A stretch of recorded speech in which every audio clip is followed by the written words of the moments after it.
amar o próximo é mais do que sentimentalismo, é mais do que ter pena, é mais do que se compadecer, mas amar o próximo é fazer alguma coisa, é ação, é agir.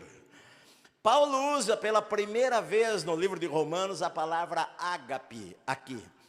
Ele usa ágape para falar do relacionamento de Deus para conosco, que Deus prova o seu amor, ágape para nós, sendo nós ainda pecadores, que Jesus morreu por nós quando nós éramos ainda pecadores. Mas ele não tinha usado a palavra ainda em Romanos no relacionamento humano, porque há várias palavras na língua grega que significam amar.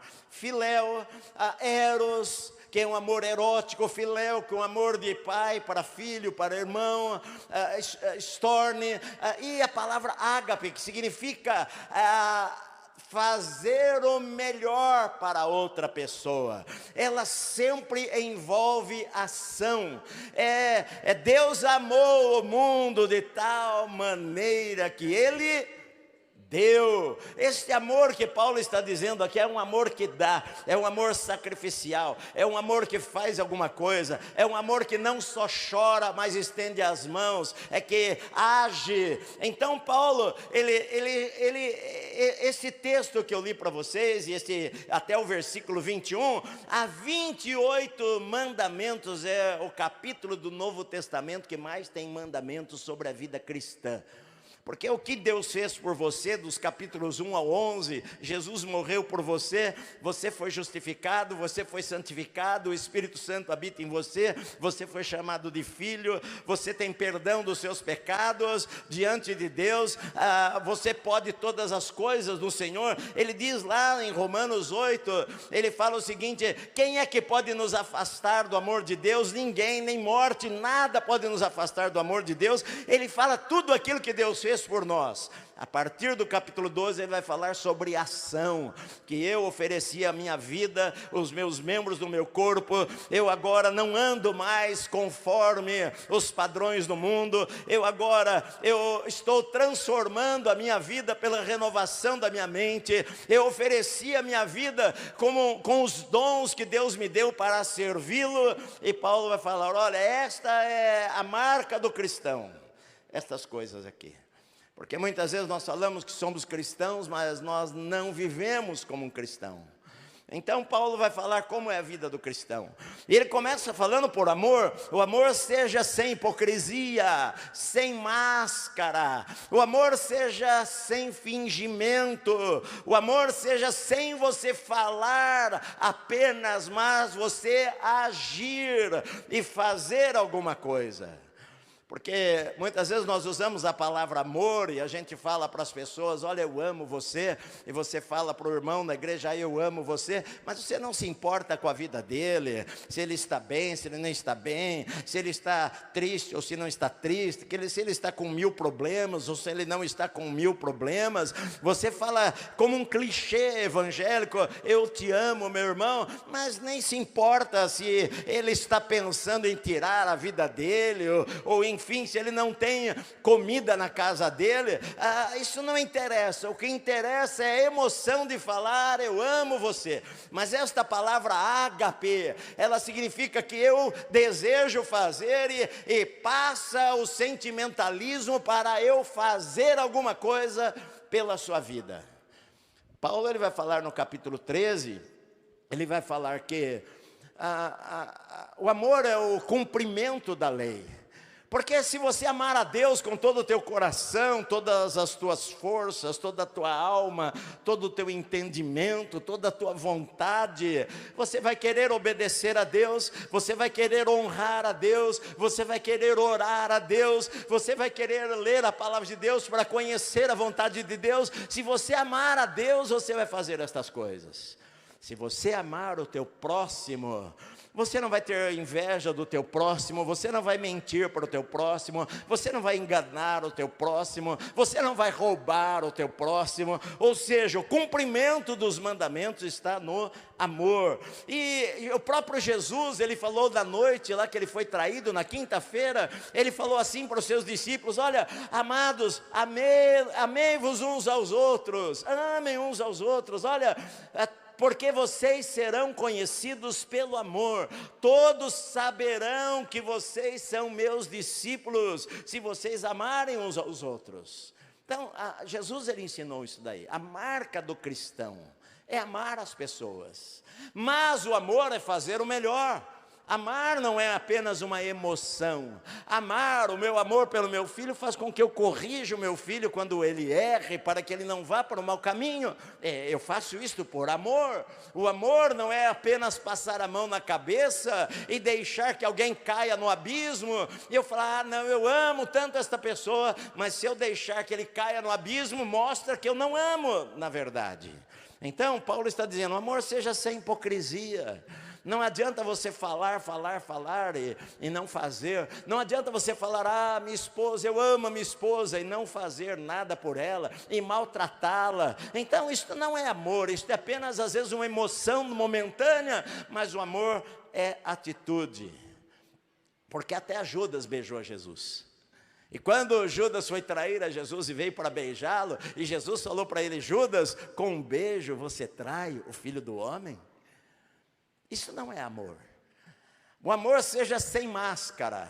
O amor seja o cuidado pelos outros. É pensar no outro irmão, é estender a mão para o outro irmão, que é o que ele vai falar aqui. Agora, olha, o amor, quem ama, odeia alguma coisa também.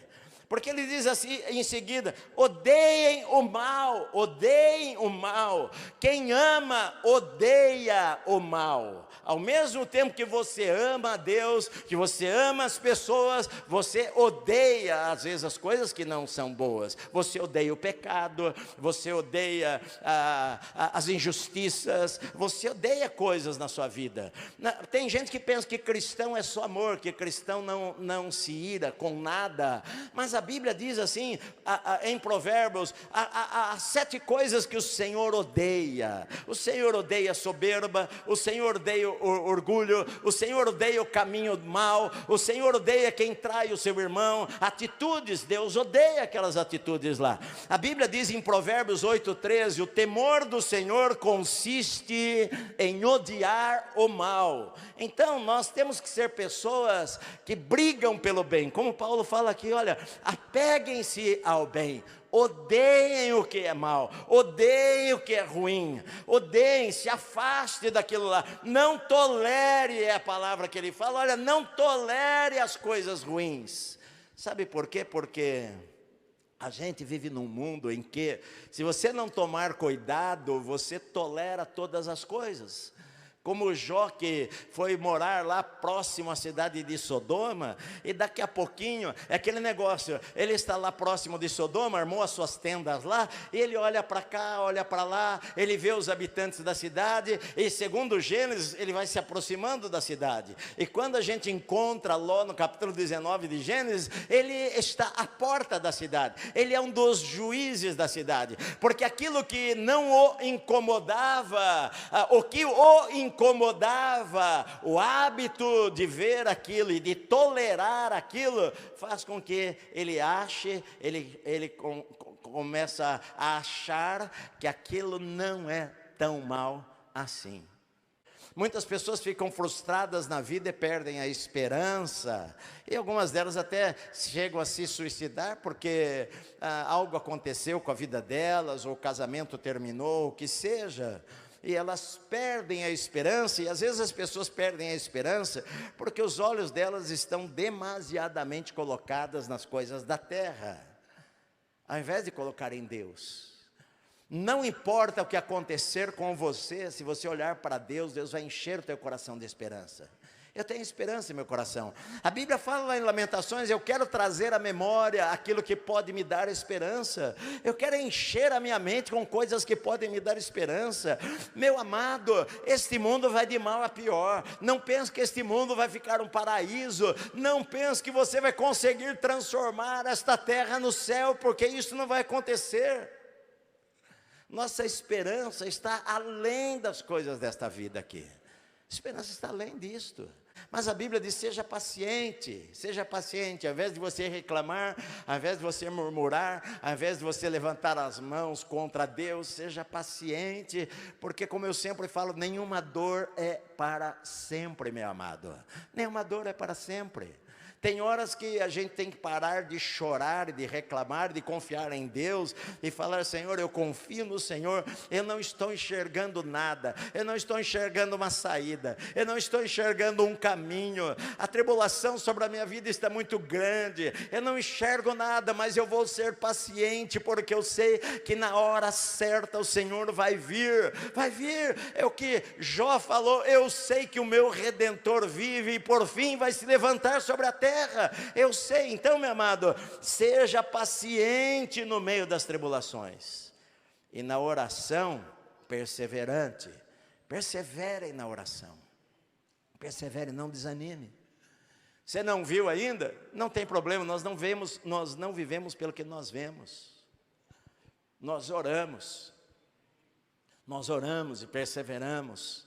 Você ora pelos seus filhos? Você ora pela tua família? Às vezes os seus filhos hoje estão longe de Deus. O que você tem que fazer? Continuar amando-os e orando por eles. Persevere na oração. Esses dias eu falei numa das histórias lá do Instagram, nas passagens que eu estou gravando lá, 1 minuto e meio, difícil gravar 1 minuto e meio. Essa é a parte mais difícil. Quando eu olho, eu levanto os olhos para olhar no celular, já deu 2 minutos e meio. Tem que começar tudo de novo. 1 minuto e meio. Eu falei de E.M. Bonds. Ele tem um pequeno livrinho chamado Poder através da Oração. Quantas vezes, dezenas de vezes, eu e minha esposa lemos aquele livrinho juntos antes de dormir. Ela lia um dia, eu lia outro dia. Quantas vezes, dezenas de vezes. Perdi as contas de quanto nós lemos aquele livrinho, Poder através da Oração. E.M. Bonds, ele tinha 2 filhos, um crente e um que não havia se convertido, e ele orava por este filho. E ele morreu com 90 anos, sem ver o seu filho se converter. E o seu filho cresceu na sua juventude, não quis saber de Deus e viveu a sua vida. E o seu filho não crente se converteu com 90, 92 anos, e se converteu um pouco antes de morrer. E.M. Bonds não viu aquilo. Mas nós não vivemos pelo que nós vemos, nós vivemos pela fé, meu amado. Pela fé que nós vivemos. Eu sei que Deus tem promessas para as nossas vidas. A Bíblia diz que o Senhor iria abençoar a geração do justo até 1000 gerações daqueles que amam a Deus. Eu amo a Deus, eu vivo para Deus, então eu sei que os meus filhos são abençoados, os meus netos são abençoados, os meus bisnetos que eu não vou conhecer, provavelmente eu não vou vê-los crescer, serão abençoados. Os meus trinetos que eu não vou conhecer, serão abençoados, porque é promessa de Deus para a nossa vida, meu amado. Eu não preciso ver para crer. Eu creio, ainda que eu não veja. Eu preguei sobre a vida de Abraão aqui na igreja, você se lembra disso daí? Não faz tanto tempo. Abraão, a maior parte das coisas que Deus prometeu para ele, ele não viu com os seus olhos. Por isso que em Hebreus 11 fala assim, e eles vendo de longe, acenando de longe para as promessas, eles não viram com os seus olhos naturais. Deus falou para Abraão, eu vou te dar esta terra será sua. E Abraão morreu, e a única coisa que ele tinha de propriedade naquela terra, era a caverna de Macpela, que ele comprou lá para ser o túmulo de Sara, era a terra que ele tinha.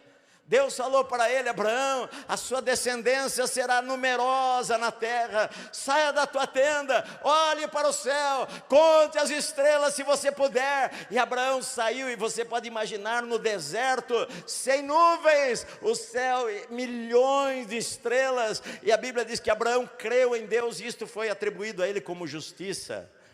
Mas Abraão morreu, e ele tinha 8 filhos, ele tinha alguns netos, sua família não era tão grande, era uma família pequena.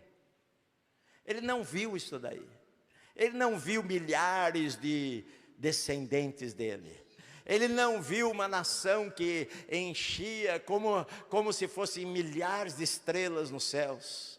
Ele tinha promessa.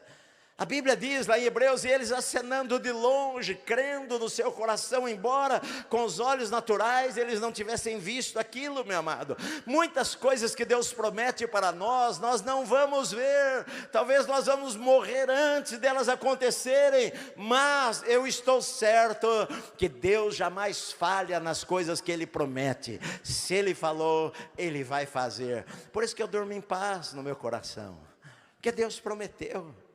Deus falou que iria abençoar, Deus falou que iria guardar. Então eu creio na palavra de Deus, meu amado. Eu não preciso ver, eu preciso perseverar na oração, ser firme na oração, me alegrar na esperança que nós temos no Senhor, estarmos firmes, não desanimarmos no meio das tribulações, mas sermos pacientes nas tribulações e perseverantes na oração. Queridos, se nós vivermos desta maneira, a comunidade dos irmãos, dos crentes, vai impactar o mundo. Por quê? Porque nós pensamos nos outros.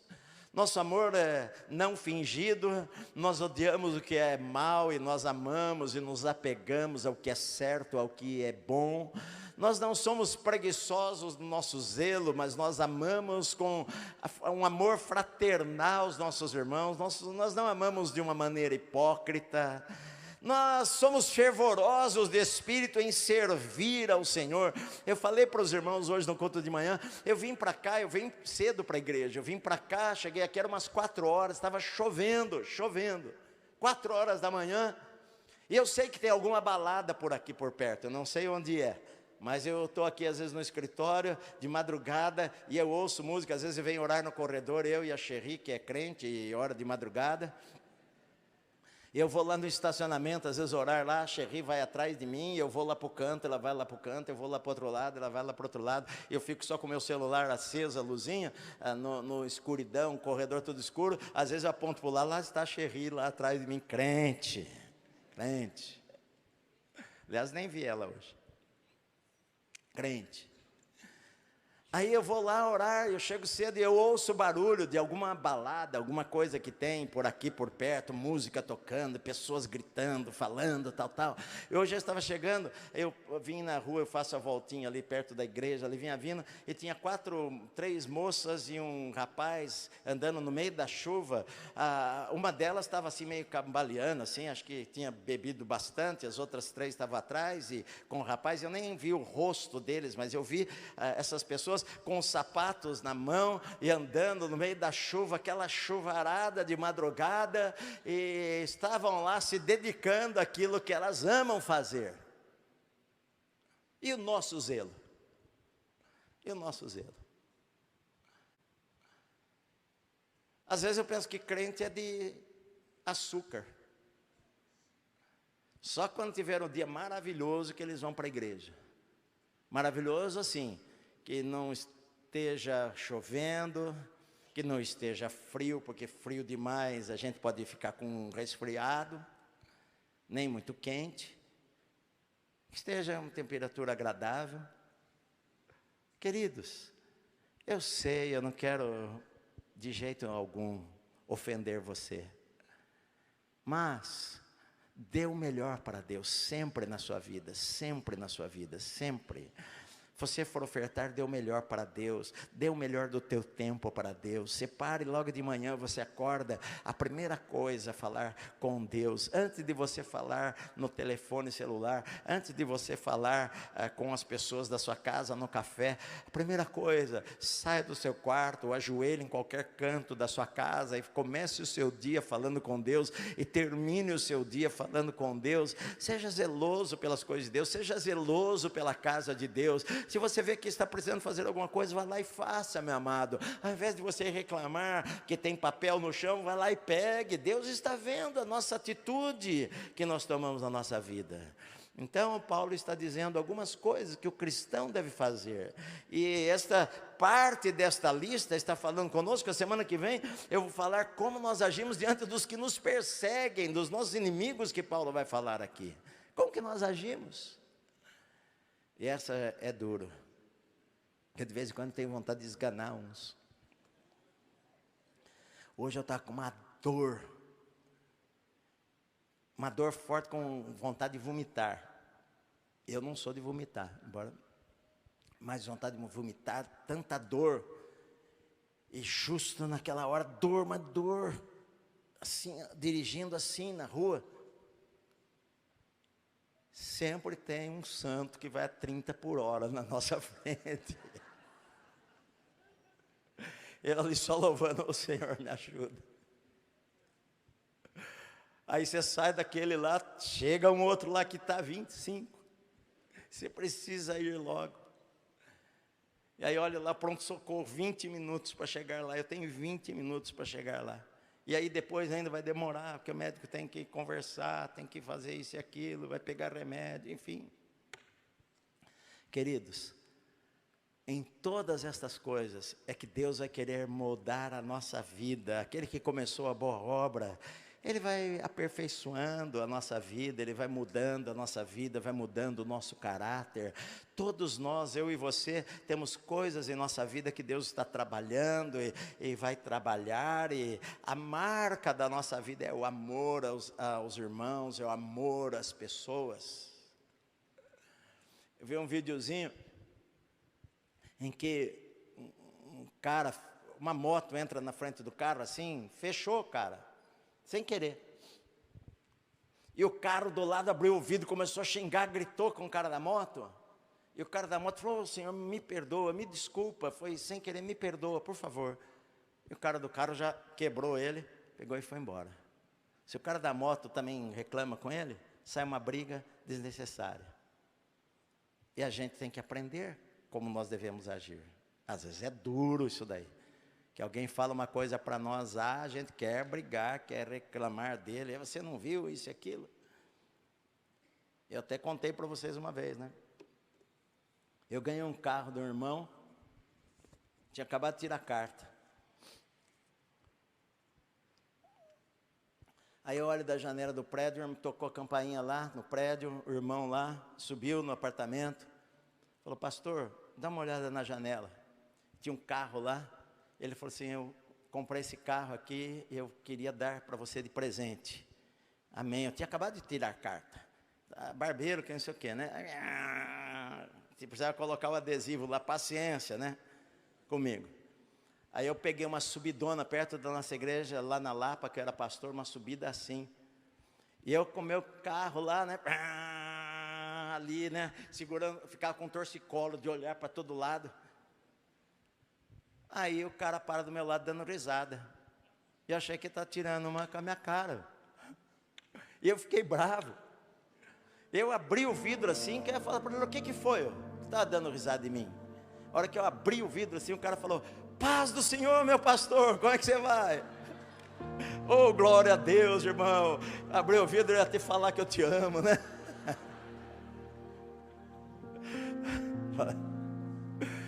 Deus está transformando a nossa vida, minha amada.